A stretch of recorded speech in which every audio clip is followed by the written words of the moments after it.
Okay, hi 12IB Psych. So I had wanted to do this in class and then got worried that we were running a little bit tight on time, so skipped it, but I actually think it'd probably be really helpful. So I'm gonna do a quick kind of summary of these now to make sure we're clear on the differences between them. So essentially, as I'm looking through mark schemes, one thing that comes up quite a lot is being able to differentiate between these. So the question asks for neurotransmitter and the students are writing about a hormone or vice versa, or they're saying the correct example, but their explanation for how it works matches one of the others. So I think it's important to have them together on a chart to really be sure that we know kind of how they're distinct from each other and kind of have that visually, and then as well to provide a little bit of a consolidation on the three types as well. So we'll work ourselves through this. So just to clarify, when I say chemical messengers, what are the three types? So the three types that we are going to be talking about, we've already done several of them. So first of all, we have neurotransmitters.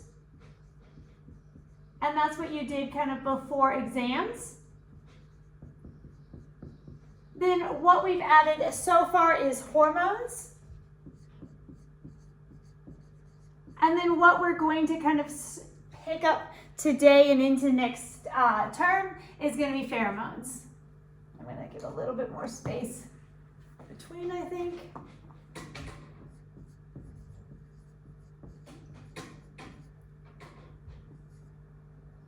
Spelled it wrong. Pheromones.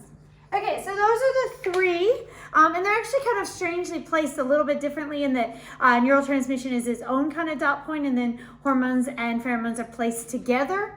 But I think there's kind of worth kind of looking at them all three as kind of a comparison thing. So they're all three messengers. That's kind of how we labeled it. So, but what we want to clarify is they are different in kind of who they deliver messages to. So when we talk about neurotransmitters, they are messengers between neurons within one person. So this is between two close by neurons. So they're right next to each other. And they're going to be in one person.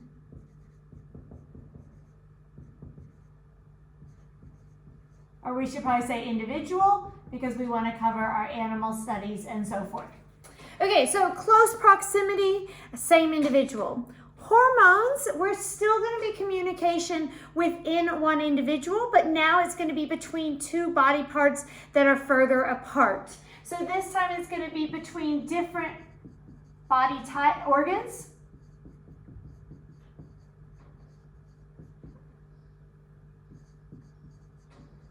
So we're usually looking at different cell types. So the neurons are the same type of cell, but now we're looking at two different kind of body organs and allowing them to communicate with each other. So between different organs or cells within one individual.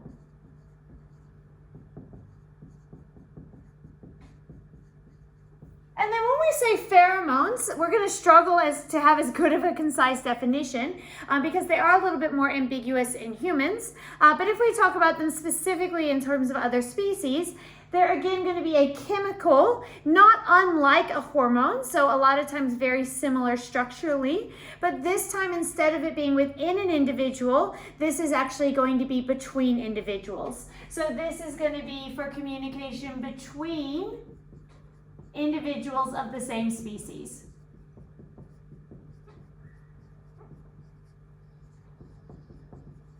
And that's probably the best way to think of a pheromone, is to think of a pheromone as being essentially a hormone that is released into the environment to then trigger a message in another individual. So while hormones travel through bloodstreams, pheromones travel through the environment with a somewhat similar purpose. And that's going to be kind of our, I'm actually going to add one more thing here. I thought I was going to add another line, but I'll just add it there. Is kind of when we say messages between. So just to kind of clarify that, this is going to go from the terminal buttons. And then it's going to be released into the synapse. And then it's going to be received on the dendrites. So that's kind of the pathway that you know for that. When we talk about hormones, it's going to be released by an endocrine cell So it has to be a cell that's part of the endocrine cell or gland. And it's going to be released into the bloodstream. And then from the bloodstream, it's going to be received by a target cell. Pheromones a little bit different because it does actually depend on the type of pheromone. So a lot of them are excreted by like sweat glands is a common one. Different organisms use different types, but they're going to be some sort of kind of excretory gland because we're excreting it out this time, not in. So whereas endocrine, this is going to be an exocrine usually gland. So some sort of gland that excretes it, and then it's going to go out into the environment.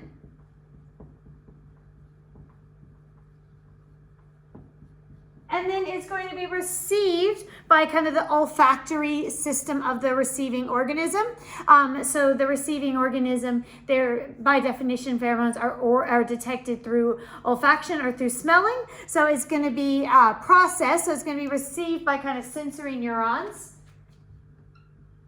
And then it's going to go to this VMO in other organisms. So this kind of additional olfactory area is where it's going to be processed. So I'll leave that kind of for right now. Just the idea that it's detected by a sensory kind of responding to external stimuli is what makes that unique. Okay, so that's kind of talking a little bit about the different types. So let's look at kind of what is the impact. And this is particularly, wanting to compare between neurotransmitters and hormones. So we would say that the impact of a neurotransmitter is fast, almost immediate. But then it's also short acting. So once the impact has already happened, the neurotransmitters will go back out of the synapse into the original cell or be broken down, and they won't continue to have a lingering impact. Hormones, on the other hand, are going to be taking longer, so they're kind of slower to deliver the message, but longer lasting. So it's going to take traveling through the bloodstream to get there, but then it has the potential to modulate kind of more long-term behavior. In terms of pheromones, they kind of have different kind of impacts that they could be. So if we look at kind of what is their impact, they can be for aggregation, which is basically to pull organisms together. They can make trails, so they can be used for like trailing and creating kind of a pathway for the organism. They can be used for alerts or to suggest alarm, or they can be used for mating. So those are some of their kind of different types of behaviors they elicit. These are kind of wide range, so these are going to both include many different behaviors.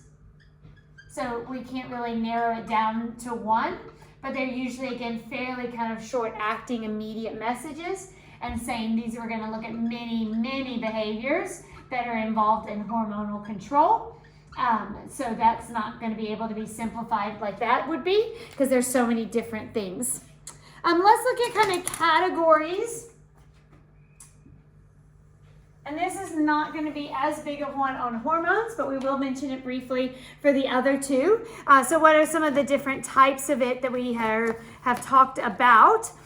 So when we look at the types for neurotransmitters, we know we needed to know the difference between an excitatory versus inhibitory.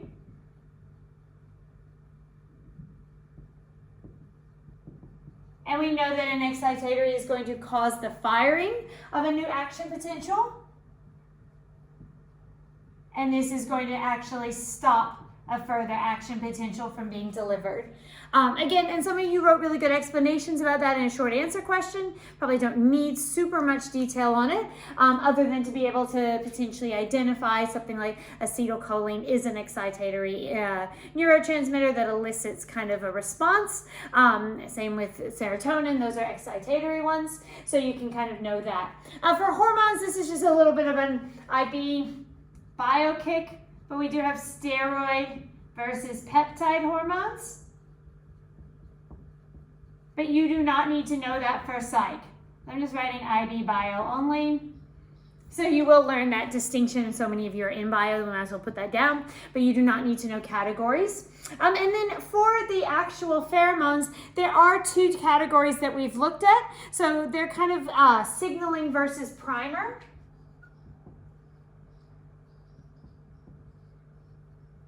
So this is kind of similar to the idea of a neurotransmitter versus a hormone. So these are kind of fast for action. So this would be something particularly like you might see like alarms. So this would be something like, okay, having some sort of pheromone that suggests there's a predator nearby, needing a quick response. And then primer is usually pheromones that are kind of establishing a longer term behavior. And we tend to see these are kind of slower and longer. And we see these particularly with things like mating is where you tend to see more of these kind of primer pheromones. And those are the ones that we think there's some evidence might exist in humans. We don't really see a lot of evidence of really clear signaling pheromones in humans. Okay, so then those are the different categories that we have talked about. Let's look at some of the examples that you need to know. So for neurotransmitters, most of you wrote about on your exam acetylcholine, which has a lot of different roles. So has a lot of roles in kind of movement and things like that as well, including the fact that it has a direct link into kind of spatial memory.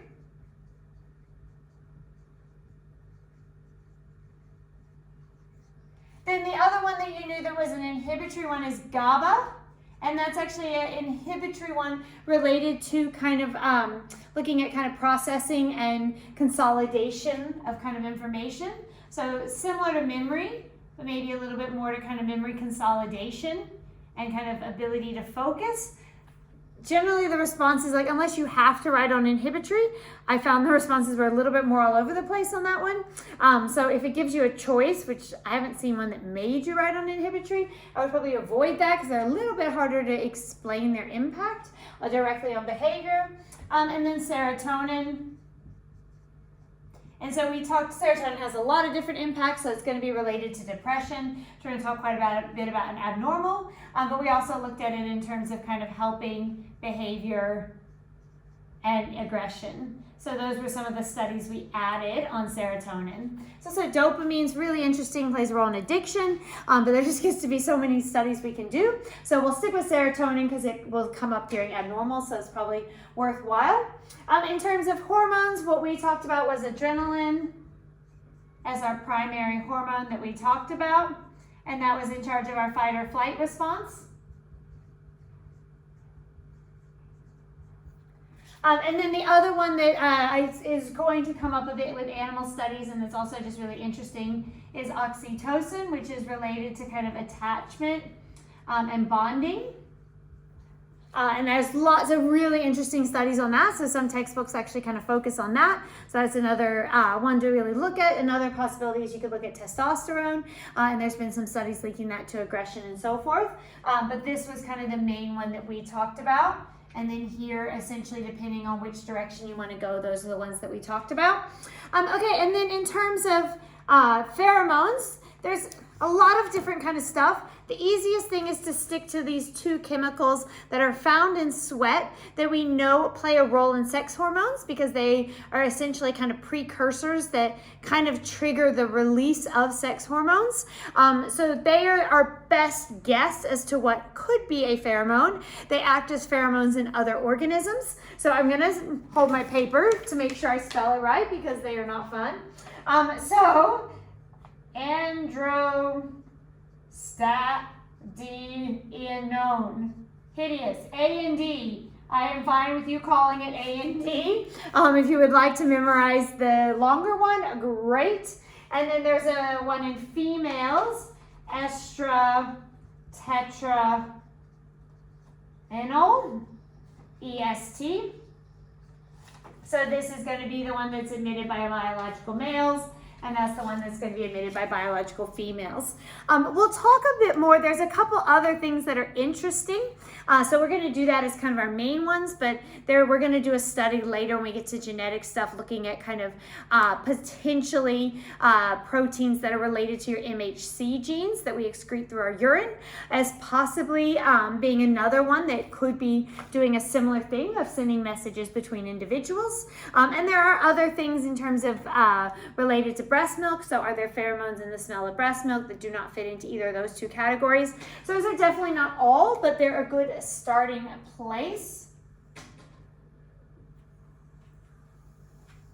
All right, so then let's look at what are the studies that you would refer to for these different ones, just to make sure we're kind of good on what you would talk about. So for acetylcholine, we know that the Antonova was kind of the main study that you guys looked at.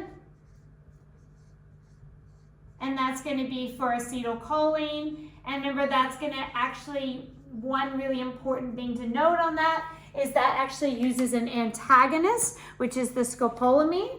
So it uses a scopolamine antagonist. So the purpose of the antagonist is to actually block the acetylcholine. So the way we work out what the effect of the acetylcholine is by seeing what happens when it's blocked. So Antonova, really great example. You just have to be really clear on that. The Rogers and Kessner one, there's also an animal study one. So if you were writing a whole ERQ on it, you could add that one in as well. And there's other ones as well. So then for GABA, if you had to write it, so I'm going to put plus Rogers and Kessner, which is the animal one. So you would not want to write on that really if you were writing as a short answer question, but an extended response you certainly could. For GABA, the one that is on GABA is the Prevat study. And then the ones that we added, whereas Crockett, that was your serotonin study. And then the Passamenti, I think it's the right, hopefully I'm spelling this right because I have my cards with me. And that's the one that added kind of the fMRI, more stuff on that. So kind of several different options there, but you would want to make sure we kind of, this is one that you guys were all quite comfortable with. This is the one we talked about last time. And then potentially wanting to make sure that you had a second study if you want the option of writing an ERQ on that topic. Okay, then for hormones, there was kind of three that we talked about. So kind of your go-to is the McGaugh and Cahill. And that was the kind of flashbulb memory one. I'm just going to call it for want of another term. And so that was looking at the idea of that increased arousal and that relating to the kind of formulation of better memories. And then again, on this one, you'll need to remember that we use beta blockers. So similar to using scopolamine, what we are doing is we're blocking the adrenaline. So you need to make sure that if you're writing about that, you account for the role of the beta blockers to reduce the adrenaline, therefore see what its impact it is. So quite similar in that respect. Kind of one of the applications of that was with the Pittman. And that actually linked that same idea of using the beta blocker. So beta blockers were used here as well as a treatment for PTSD, with the argument being that PTSD is somewhat the result of overly salient memories. So having these really intense kind of physiological memories that is actually to the detriment. So kind of a cool way to, here's the study, here's an application of it. If you were writing along ERQ, the other study that's of interest is to look at the Cahill and Esquire. And they basically looked at kind of the primacy effect. And so instead of just looking at the impact of emotion, they were kind of looking at how does that happen and accounting for the essentially when adrenaline is released, we have a tendency that triggers us to remember what information started that process. And we encode strongly the primacy, the initial information that we perceive as being associated with the adrenaline rush. So that's that information. And then in terms of studies for pheromones, there's again three that we're going to look that you would potentially favor one over the other if you were just writing a short answer question. So we're going to look at Zhao, and we're going to talk more about these in class. So I'm just kind of putting these in your chart for now. And these did a really good job of looking at ANT and EST in kind of multiple genders and sexualities. So they actually did, quite a lot of varied research. And then Lundstrom, and I'm going to make sure I spell their name, Olson. And so they looked kind of just a little bit more narrowed in. So they looked specifically at A and D on kind of mood and attraction in females. So didn't do quite as much work as Zhao, but probably a little bit more highlighting a couple of things. And then it's always good if we can kind of mention a study that doesn't support. So a lot of the pheromone stuff, you probably almost are better off critiquing it than supporting it. And so then the last study is hair, and they basically kind of disproved, so they did not, results were the opposite of Zhao. And so that kind of comes into question this idea of, do we therefore believe that the Zhao results were really accurate if we can kind of directly point to results that were contradictory. Okay, so I was going to do a little picture. Running out of space. I might skip the picture. It was going to be really cute. I'm going to draw it up there because I don't want to give up on my picture. So it's really just looking at this concept here. So when we talk about neurotransmitters, here's my, and then we're going to have a little neurotransmitter going into the synapse. When we have a hormone, we're going to basically have this cell releases it, and this time it's going to go into the bloodstream and then finally find its way to a target cell that has a receptor for it. So there we go. So with this one, it's just directly into the synapse. This is two cells that are separated. And then for pheromones, here's my little stick figure 1. Here's my stick figure 2. And he's releasing a little pheromone from his armpit all the way up to her nose.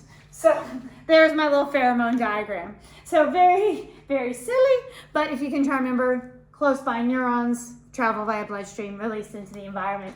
Okay, and then last thing I want to just make a note of is what are some things that you want to be sure to consider. So this is kind of the evaluation, not just of the studies, but just when we're scientifically looking at these concepts, what are some things to take into consideration?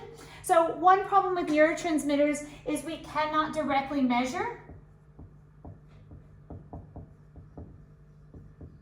So we cannot, so it's a really big thing, quantify. There we go. Well, we get to abnormal psych as well because we can't check if someone's serotonin is low. So we do not have a blood test. It's in the synapse. So we don't have a way of actually testing for it. There's a lot of kind of heavy reliance on animal research.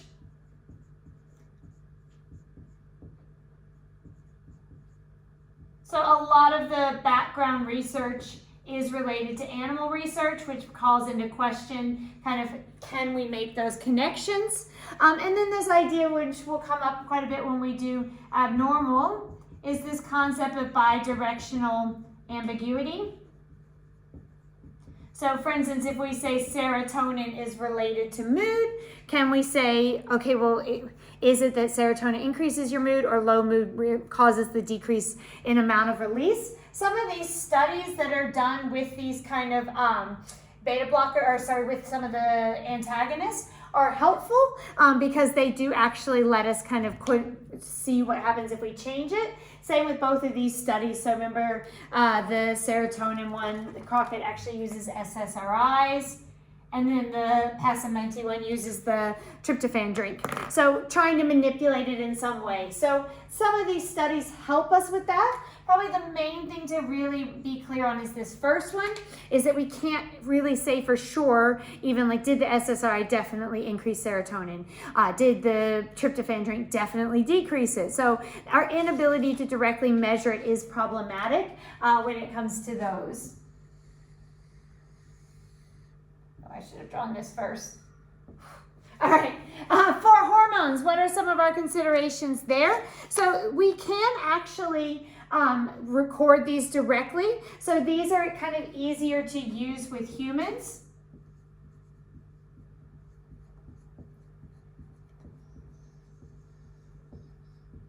And the reasons being is that they are kind of measurable. So we can actually measure your adrenaline levels, for instance, or we could measure your oxytocin levels. And there's also more kind of medications that are available in fairly easy forms. So there's lots of kind of medically forms of these. So, I mean, you can buy melatonin over the counter. So it's easier to find kind of medical options to research these things. Particularly when we start looking at some of these kinds of more complex behaviors, we would argue that this approach can be very reductionist, and that's true for all of this. That's true of the whole biological approach. And that's one reason why I like talking about adrenaline, is that it's a little bit more biological, so it works. But when we start looking at kind of other hormones, we do run the risk of being kind of reductionist for complex behaviors. So nobody wants to be told that you do not actually love your partner. It's just that they create more oxytocin and dopamine in you than others. So both of these, have that issue of being quite reductionist. And then there's basically more kind of some ethical issues. And when we say ethical issues, that leads to more correlational data.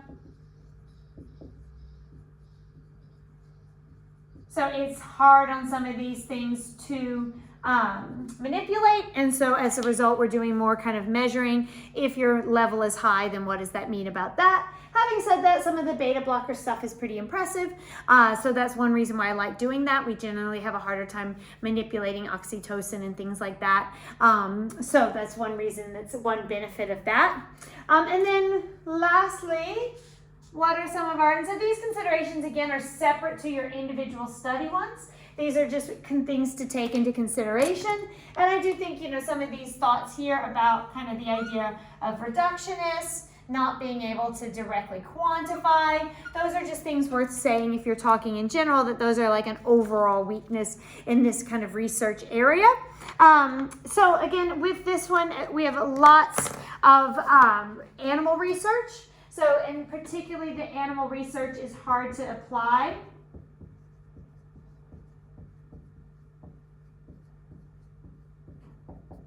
So the animal research that we're doing may not actually be as relevant because of the fact that we do not have the same kind of olfactory systems. So we do not have this additional olfactory kind of bulb. So as a result, then the question is, are we actually even able to process pheromones in the same way? So the particular issue that we're doing animal research, and there's a physiological difference, is pretty important. So then as a result, kind of coming up to that is there's no real evidence that these exist in humans.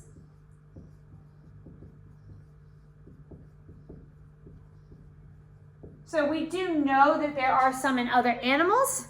So that is kind of worth noting, whereas as humans, we don't necessarily know. Kind of a point that comes up more in the studies, so I'm just going to make a note, is kind of this idea of construct validity. So a lot of the research uses really high doses of the pheromones that are not relevant to what you would see in the real world. And then some of them are like, okay, well, just because someone likes a certain smell, is that a pheromone? So for it to be a pheromone, it needs to be sending some sort of message. So if we're like, okay, well, there's just attraction to some smells over others, that's not in and of itself a pheromone. So we have to kind of come back to this question of like, is it actually a pheromone when we look at results of studies? And then the last thing is just kind of limited applications.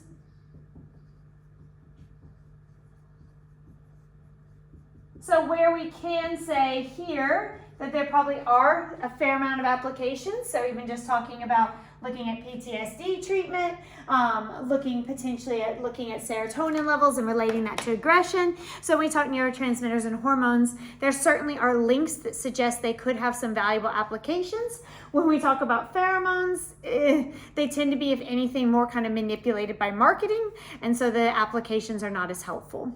Okay, so hopefully that helps. That's kind of 30 minutes putting down some of the key facts on all of this and helping you kind of know what you would need to keep straight between them and what the key information is, including the studies.